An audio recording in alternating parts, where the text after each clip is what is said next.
সামাজিক বিকাশ হচ্ছে না, মানসিক বিকাশ হচ্ছে। যখন সে এইভাবে খেলছে তখন তার আবেগও নিয়ন্ত্রণ হচ্ছে।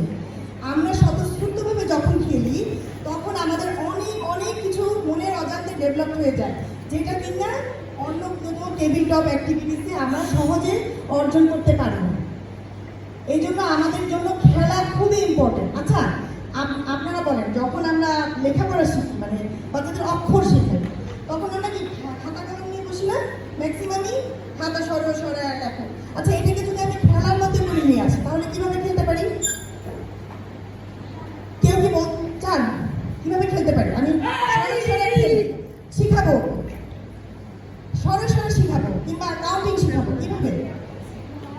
ঠিক আছে, এইটা হচ্ছে এরকম লটের মতো বানানো। হ্যাঁ, তারপরে গুটিটা ওকে দিয়ে ভাঁজ করবে, তারপরে এভাবে ছড়াই দিবে।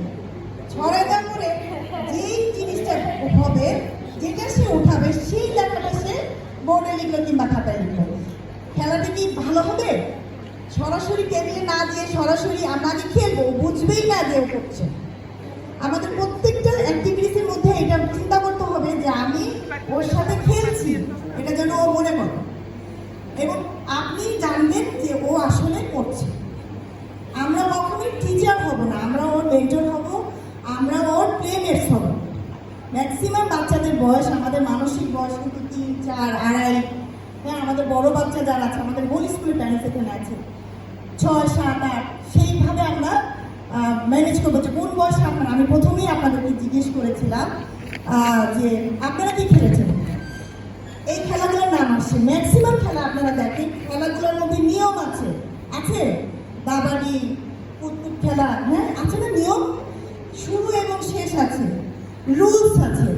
আসলে এগুলো হচ্ছে গেম, এগুলা খেলা না। আমরা ম্যাক্সিমাম বাচ্চার সাথে গেম করি, তাকে ওখানে ইনভলভ করি, বাধ্য করি যে এখন তুমি দৌড় দাও, এখন তুমি এটা করো, এটা করো না। ও উইলিংলি যে জায়গাটায় যাবে সেখান থেকে তার ভাষার বিকাশটা হবে, সেখান থেকে তার শারীরিক, ও খুব চাচ্ছে ওই খেলাটা, ও আস্তে করে এভাবে করে কোমর দিয়ে আগিয়ে যাবে। যে বাচ্চাটা সেরিব্রাল পলসি, সে বাচ্চাটা খুব কালারফুল বল যদি তার সামনে থাকে, সে আস্তে করে হাতটা এরকম করে উঁচা করবে, আস্তে করে এদিকে তাকাবে, এদিকে তাকাবে, সেটা আমার জন্য অনেক বেশি কার্যকরী হবে। সুতরাং আপনারা সবসময় খেয়াল করবেন বাচ্চা যেন খুবই প্রাণবন্ত থাকে, আপনার যেন ওই বাচ্চার প্লেমেটস হতে পারে, নট প্যারেন্টস।